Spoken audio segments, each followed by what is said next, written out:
hay entre el gobierno estadounidense y Venezuela, el tema petrolero, y hablabas también, antes de ir a la pausa, que es necesario un diálogo real. ¿Crees que hay posibilidades en Venezuela de avanzar en ese tema de diálogo?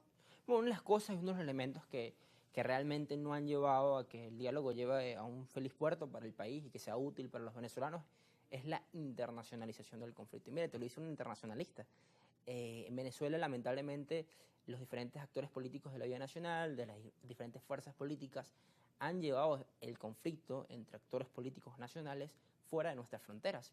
Y bueno, unos han pedido sanciones, otros se han acercado más a un sector del mundo para tratar de fortalecerse y permanecer en el poder ante los ataques del otro grupo político. Y así hemos estado los venezolanos en medio de este conflicto, ¿no? Entonces, lamentablemente, han hecho de Venezuela un conflicto de diferentes intereses y una plataforma de intereses de diferentes potencias, ¿no? Y eso es lamentable, porque al final ningún país sale adelante desde este punto de vista donde no esté cohesionado, donde el Estado-nación no se fortalezca y no tenga objetivos de desarrollo comunes, esos consensos nacionales que permiten que los países avancen, que los países crezcan. Lamentablemente hemos tenido un retroceso en ese mismo sentido y lo que ha pasado es que otros venezolanos han buscado que para llegar al poder otro país los apoye en este caso y les dé la fuerza para poder lograrlo, ¿no? Para poder derribar y vencer, ni siquiera vencer, sino al punto de acabar con el otro sector, ¿no? Al final ningún país avanza de esa manera, ningún país avanza de esa forma. Y realmente, evidentemente, tiene que existir la voluntad por parte del gobierno, que es el principal actor nacional, son las personas que hoy se encuentran en el poder, las principales condiciones para que ese diálogo sea fructífero y ese diálogo realmente sea útil y no sencillamente se repitan los errores del pasado que lamentablemente ha desgastado la credibilidad en torno al diálogo, pero al final es la única arma que se tiene, es el voto y es el diálogo.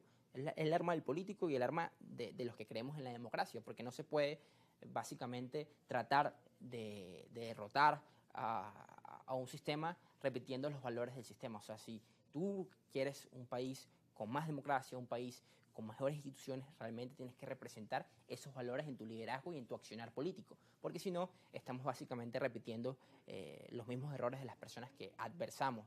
Y en este caso el lápiz, y siempre lo ha dicho nuestro presidente nacional, Antonio Carri, es de la ley a la ley, a través de la ley, buscando esas soluciones en medio del Estado, en medio de las reglas del sistema, para poder esas rendijas democráticas nos permitan avanzar y nos permitan tener mejores condiciones de vida para todos los venezolanos, porque eso es lo que todos queremos y todos añoramos en Venezuela, ese cambio.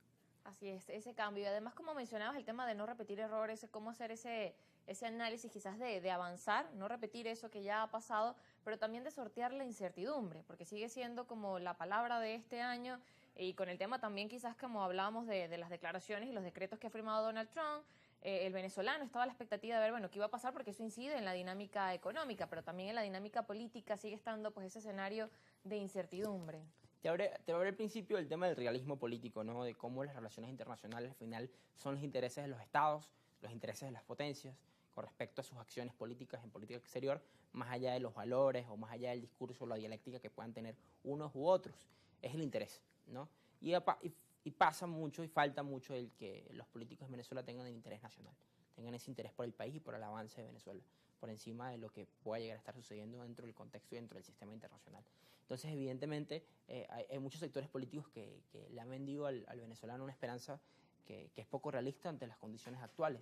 Para tú poder cambiar las realidades, para tú poder cambiar y adversar, en este caso, de una manera correcta, que llegue un resultado real al país, necesitas entender el contexto, necesitas ser realista ante lo que está viviendo el venezolano.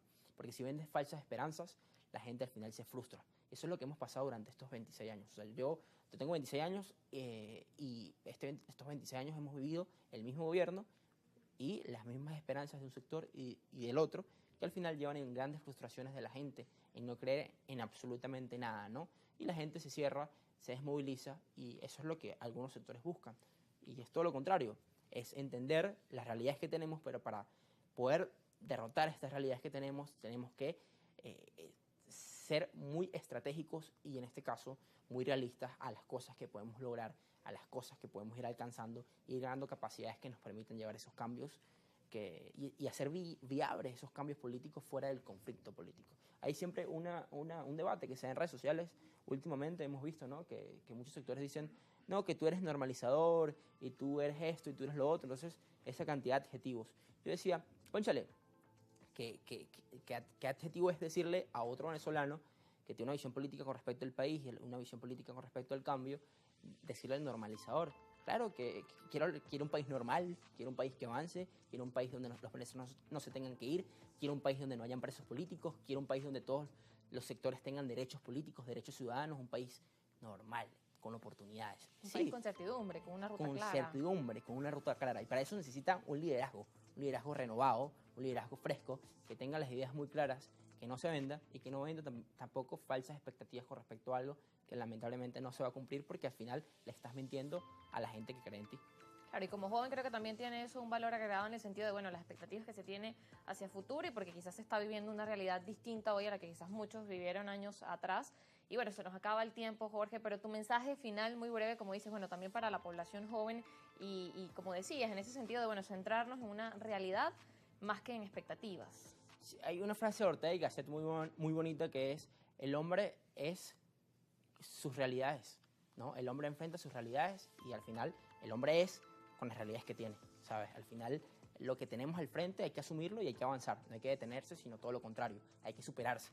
Y en general, a pesar de que no haya optimismo, a pesar de que haya la idea de que las cosas no se pueden lograr, las cosas sí se pueden lograr, siempre con nuestro deseo de cambio y con nuestras ganas de poder hacer todos los días algo diferente en el entorno donde nos encontramos. Así es, continuar dando pasos. Gracias por acompañarnos, Jorge Barragán, pues quien está pues en la parte de asuntos, el portavoz de asuntos internacionales de la Alianza Lápiz Internacionalista.